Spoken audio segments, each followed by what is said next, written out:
हमारी पार्टी की स्थापना ही संघर्ष करने के लिए हुई है। सामाजिक न्याय के लिए सतत संघर्ष ये पार्टी करती रही और आगे भी करती रहेगी। सबको सामाजिक न्याय मिलना चाहिए, सामाजिक सद्भाव बना रहे, समभाव की भावना हो और सबको मूलतः सबका विकास होना चाहिए। अच्छा, कुछ परेशानियां भी आती होंगी, ऐसा कुछ होता होगा, जात पे विभाजन होता होगा, धर्म पे विभाजन होता, ऐसा कुछ सामना? ये रामपुर खास की धरती है। यहाँ पे जो भी व्यक्ति यहाँ चुनाव लड़ने का अधिकार, अगर वो अपना यहाँ लड़ने की इच्छा करेगा तो नो डाउट उसके साथ, जैसे मेरे साथ हो रहा है, मेरे घर के साथ हो रहा है, वैसा ही यहाँ पे रामपुर खास है। भैया यहाँ के लिए मत बुलवाइए। हाँ, मैं जितना झेल रहा हूँ मैं ही जानता हूँ, मगर अपना दल मेरे साथ खड़ी है। हमारे साथ बात करने के लिए आज अपना दल एस पार्टी के राष्ट्रीय महासचिव हैं। हमसे जानेंगे कि क्या क्या मुद्दा रहेगा पार्टी का और कैसे क्या और आगे आने वाले समय में क्या और भी चीज़ें रहेंगी। सबसे पहले मैं आपका स्वागत करना चाहूँगा इस चैनल में।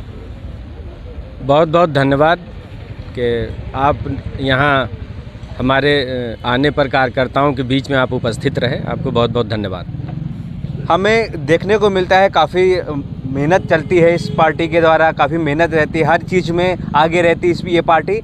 ऐसे में आगे क्या रणनीति आपने बनाई है? देखिए, हमारी पार्टी की स्थापना ही संघर्ष करने के लिए हुई है। सामाजिक न्याय के लिए सतत संघर्ष ये पार्टी करती रही और आगे भी करती रहेगी। आप ये जो चेहरे देख रहे हैं, ये शोषित, वंचित, दलित, पिछड़े समाज के किसान परिवार की ये बहू बेटियां, माताएं यहाँ पे आई हैं इतनी भारी संख्या में। मैं इन सबको आपके चैनल की तरफ से पहले तो धन्यवाद देता हूँ कि अपने घर का कामकाज छोड़ करके यहाँ आई हैं।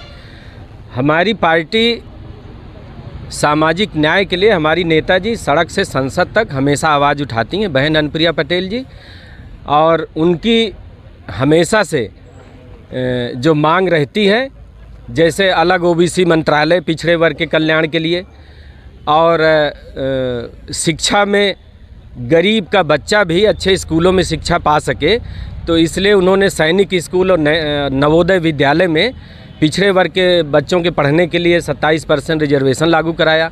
नीट परीक्षा में पिछड़ों के लिए आरक्षण नहीं था। बहुत पिछड़ों के मसीहा मुख्यमंत्री बन के आए चले गए, लेकिन बहन जी हमारी जब मंत्री बनी तो इस सरकार ने नीट परीक्षा, जिसमें MBBS बनते हैं बच्चे, डॉक्टर बनते हैं, 5 से 6 हज़ार बच्चे पिछड़े वर्ग के इस देश में MBBS डॉक्टर बनने से वंचित हो रहे थे। हमारी नेता ने OBC के लिए 27% रिजर्वेशन लागू कराया।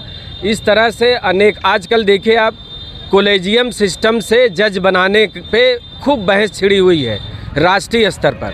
हमारी पार्टी की हमेशा से मांग रही है कि गरीब का बेटा भी हाई कोर्ट और सुप्रीम कोर्ट का जज बन सके। उसके लिए अखिल भारतीय न्यायिक सेवा आयोग का गठन किया जाए और खुली परीक्षा हो ताकि गरीब का बेटा भी जज बन सके। इस तरह की अनेक मांगे हमारी हमेशा से रही हैं। मुद्दा क्या रहेगा आपकी पार्टी का? क्योंकि सभी पार्टी का अपना अपना एक मुद्दा होता है, किसी का बिजली होती है, किसी का पानी होता है, तो आपका मुद्दा सबसे हटके क्या है? हमारा मुद्दा है यही, जो दलित, पिछड़े, शोषित, वंचित जो समाज की मुख्य धारा में पीछे रह गए लोग हैं, इनको ऊपर उठा करके सबके बराबर एक समान, एक समता कायम करना, व्यवस्था परिवर्तन इसी को कहते हैं, एक समानता कायम करना, यही हमारी पार्टी का उद्देश्य है और इसी में हम आगे संघर्ष करते हैं। एक देखा जाए सबसे बड़ा एक मुद्दा ये है कि आज का जो युवा है अपनी संस्कृति की ओर नहीं जा रहा है, पीछे, हमारी जो संस्कृति है पीछे छूटी जा रही है। ऐसे में आप उन युवाओं को क्या संदेश देना चाहेंगे? देखिए, हमारी जो भारतीय संस्कृति है पूरी दुनिया उसका लोहा मानती है। आप जानते हैं कि हमारे देश की जो आबादी है, दुनिया का हर छठा आदमी भारतीय है और भारतीय परंपरा को पूरी दुनिया मानती है। भारतीय परंपरा ये कहती है कि किसी भी व्यक्ति की आस्था अगर कहीं है तो उसकी आस्था को चोट नहीं पहुंचनी चाहिए।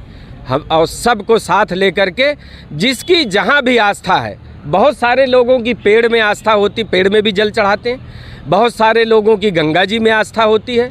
बहुत सारे लोगों की रामायण और महाभारत में आस्था है। सारी दुनिया भगवान श्री राम को मानती है, हमारी पार्टी भी मानती है।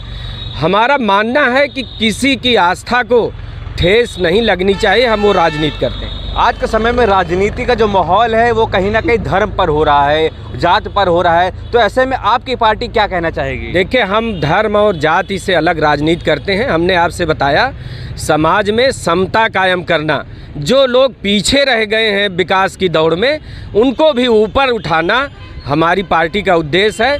हम सब के लिए काम करते हैं। हमारे 12 विधायक हैं, उसमें ब्राह्मण भी विधायक हैं, दलित भी विधायक हैं, ओबीसी भी विधायक हैं। सबको साथ लेकर के हमारी पार्टी चलती है और सबको साथ लेकर के आप देखिए ये कौशल जी ये बनी वैश्य समाज से हैं, हमारी पार्टी में ज्वाइन किए हैं, ये भी काम कर रहे हैं, पार्टी इनको भी आगे बढ़ा। भी काफ़ी मैंने विकास देखा है, लालगंज में काफ़ी विकास कर रहे हैं, लोग प्यार भी दे रहे हैं काफ़ी। अब ऐसे में एक ये भी एक देखा जाए तो अब जो यहाँ पर पूरे क्षेत्र में ऐसा विकास हो रहा है, अदर पार्टी नहीं कैसा दे पा रही है, ऐसे में अपनी पार्टी के लिए क्या कहना चाहेंगे? देखिए, हमारी पार्टी अभी सत्ता में सहयोगी है, हमारी ताकत बढ़ने दीजिए। आज हमारे पास 12 विधायक हैं और भारत निर्वाचन आयोग ने हमें मान्यता प्रदान की। अब इस समय हम उत्तर प्रदेश जो देश का सबसे बड़ा सूबा है उसमें एक मान्यता प्राप्त दल हैं। जैसे जैसे हमारी ताकत बढ़ रही है आप देखिएगा कि विकास का, शिक्षा, रोजगार, किसान, सब की समस्याओं का निराकरण करके विकास। देखिए, व्यक्ति का जब विकास होता है तब असली विकास होता है। हम व्यक्ति के विकास में विश्वास करते हैं। एक एक व्यक्ति का जब हम विकास करेंगे, गरीब के बेटे को भी अच्छी शिक्षा देंगे, अपने आप परिवार का विकास हो जाएगा। एक गरीब परिवार के बेटे को अच्छी शिक्षा दे दीजिए, उसे अच्छा रोजगार मिल जाए तो अपने आप उस परिवार का विकास हो जाएगा। हम इसमें विश्वास करते हैं। 2024 में आप आने वाले हैं यानी? बिल्कुल। 2014 में हम एनडीए के साथ रहे, 2014 में सरकार बनी। हम 19 में एनडीए के साथ रहे, 19 में सरकार बनी। 24 में हम एनडीए के साथ लड़ेंगे और फिर सरकार बनाएंगे। बिल्कुल। हमारे साथ जैसे बात करने के लिए राष्ट्रीय महासचिव जी थे, इन्होंने साफ तौर पे बताया कि हम शिक्षा की ओर बात करेंगे, साथ ही साथ हर मुद्दे पर बात करेंगे। हमारे साथ बात करने के जय कौशल जी हैं, उनसे हम जानेंगे पार्टी को और क्या योगदान दे रहे हैं अपना। मेरा 100% मैं जिस पार्टी का आज सदस्य हूँ, कार्यकर्ता हूँ, मैं चाहता हूँ कि जिस मिट्टी में मेरी पहली पार्टी है अपना दल है, और मैं मेरे रक्त की एक एक बूंद अगर इस पार्टी को पड़ेगी आवश्यकता तो मैं देने के लिए तैयार हूँ और अपने जीवन में देता रहूँगा। ये मेरी पहली पार्टी। मैंने आपके क्षेत्र में काफ़ी आपका नाम सुना है, आप काफ़ी विकास भी कर रहे हैं अपने क्षेत्र में। मुद्दा रहेगा मेन हमारी पार्टी का जो सबसे बड़ा मुद्दा है वो यही है, शोषितों वंचितों को उस मुख्य धारा में जोड़ना, उनका विकास करना। जब प्रति व्यक्ति विकास होगा तो अपने आप सामाजिक भेदभाव खत्म हो जाएगा। मेरी लड़ाई जो भेदभाव की है वही है, शोषितों वंचितों को उनका अधिकार मिलने चाहिए, उनको न्याय मिलना चाहिए, यही मेरी भी आस्था है। आपने कुछ अपनी मांगे रखी, मतलब आपने कुछ समाज के लिए बताया था कि हम जीतेंगे तो ऐसा कुछ करेंगे, क्या क्या वो हैं? बस यही सबसे बड़ी चीज़ है, सबको सामाजिक न्याय मिलना चाहिए, सामाजिक सद्भाव बना रहे, समभाव की भावना हो और सबको मूलतः सबका विकास होना चाहिए। अच्छा, कुछ परेशानियां भी आती होंगी, ऐसा कुछ होता होगा, जात पे विभाजन होता होगा, धर्म पे विभाजन होता, ऐसा कुछ सामना होगा? ये रामपुर खास की धरती है, यहाँ पे जो भी व्यक्ति यहाँ चुनाव लड़ने का अधिकार, अगर वो अपना यहाँ लड़ने की इच्छा करेगा तो नो डाउट उसके साथ, जैसे मेरे साथ हो रहा है, मेरे घर के साथ हो रहा है, वैसा ही यहाँ पे रामपुर खास है भैया, यहाँ के लिए मत बुलवाइए। हाँ, मैं जितना झेल रहा हूँ मैं ही जानता हूँ, मगर अपना दल मेरे साथ खड़ी है। क्या परेशानी का सामना करना पड़ा? अरे बताएंगे, समय आने दीजिए, बताएंगे। चलिए बिल्कुल। हमारे साथ ये प्रत्याशी जय कौशल जी थे, जिन्होंने साफ तौर बताया कि यहाँ का विकास काफ़ी हो रहा है, हर मुद्दे पर काम किया जा रहा है, हर मुद्दे को देखा जा रहा है। अब ऐसे में देखना ये होगा कि लोग कितना सपोर्ट करेंगे। लाइव टीवी एक्सप्रेस से मैं विवेक साहू। तो ये थी live TV express news channel की कुछ खास खबरें। इसी तरह चुनिंदा खबरों से रूबरू होने के लिए देखते रहिए live TV express news channel.